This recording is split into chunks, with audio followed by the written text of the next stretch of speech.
Hi friends, அஸ்ஸலாமு அலைக்கும். Welcome to தேசனா சேனல். இன்றைக்கி வந்து சூப்பரான டேஸ்ட்டில் சிக்கன் பிரியாணி தாங்க செஞ்சுருக்கேன். இது எப்படி செய்கிறதுன்னு பார்க்கலாம். அடுப்பில் வந்து பாத்திரம் வச்சுட்டு ஆயில் சேர்த்துட்டு ஒரு 4 ஸ்பூன் அளவு நெய் சேர்த்துக்கலாம். நெய் நல்லா ஹீட் ஆனதுக்கப்புறமா பட்டை, கிராம்பு, ஏலக்காய் போட்டு பொரிஞ்சதுக்கப்புறமா கட் பண்ணி வச்சுருக்க வெங்காயம் சேர்த்துக்கலாம். வெங்காயம் நல்லா வதங்கணும். அதுக்கப்புறமா தக்காளி சேர்த்துட்டு வெங்காயமும் தக்காளியும் நல்லா வதங்கணும். வெங்காயம் வந்து பார்த்திங்கன்னா நல்லா கொஞ்சம் ப்ரௌனிஷாக ஆகிற வரைக்கும் வதக்கிட்டு அதுக்கப்புறம் தக்காளி சேர்த்துட்டு தக்காளியும் நல்லா சாஃப்டாக ஆகிற அளவு வேக வச்சிடலாம். தக்காளி நல்லா வெந்ததும் 4 ஸ்பூன் இஞ்சி பூண்டு விழுது சேர்த்துருக்கேன். சிக்கன் சேர்க்குறனால இஞ்சி பூண்டு பேஸ்ட்டு கொஞ்சம் அதிகமாக சேர்த்துக்கலாம். காரத்துக்கு நம்மளுக்கு எவ்வளோ தேவையோ அந்த அளவு பச்சை மிளகா சேர்த்துட்டு கொத்தமல்லி, புதினாவையும் சேர்த்துக்கலாம். எல்லாத்தையும் நல்லா ஒன்றா மிக்ஸ் பண்ணி விட்டுட்டு கொத்தமல்லி கீரை வந்து நல்லா வதங்கணும். சிக்கன் பிரியாணி செஞ்சிங்கன்னா இதே மாதிரி டேஸ்ட்டில் செஞ்சு பாருங்கள். சூப்பராக இருக்கும், டிஃப்ரெண்ட்டாகவும் இருக்கும். இப்போ நல்லா இஞ்சி பூண்டு பேஸ்ட்டு, கொத்தமல்லி, புதினா எல்லாம் நல்லா வதங்கிருச்சு. இப்போ நான் சிக்கனையும் சேர்த்துக்கிறேன்.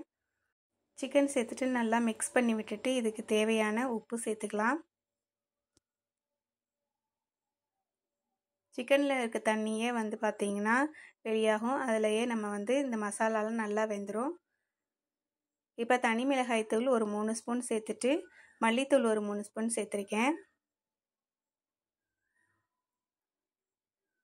நல்லா ஒன்றா மிக்ஸ் பண்ணி விட்டுட்டு ஒரு 2 நிமிஷம் நல்லா வெந்ததுக்கப்புறமா 4 ஸ்பூன் நல்லா திக்கான தயிர் சேர்த்துருக்கேன்.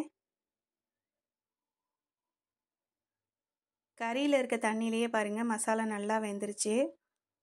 இப்போ சிக்கனும் வந்து பாதி அளவு வெந்துருச்சு. இதுக்கு தண்ணி வந்து நான் ஹீட் பண்ணி வச்சுருந்தேன். ஒரு காப்படிக்கு 2 காப்படி தண்ணி அப்படின்ற அளவில் 4 காப்படி தண்ணி வந்து நல்லா ஹீட் பண்ணி வச்சுருந்தேன். இப்போ இதில் வந்து சேர்த்துட்டு அரிசியும் நல்லா ஊற வச்சு வச்சுருந்தேங்க. தண்ணி கொதிச்சதுக்கப்புறமா நம்ம அரிசியும் கழுவி சேர்த்தாச்சு.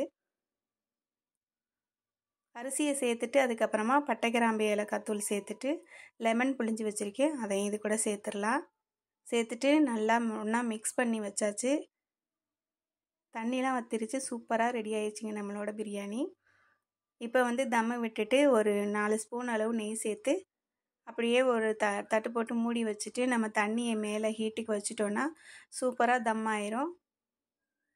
பிரியாணியும் ரெடி ஆயிடுச்சு. இதுக்கு வந்து ஆனியன் ரைத்தா தான் சைடிஷ்க்கு செஞ்சுருந்தேன். பிரியாணி பாருங்கள் சூப்பராக நல்லா உதிரி உதிரியாக வந்திருக்கு. சிக்கனும் நல்லா வெந்துருச்சு.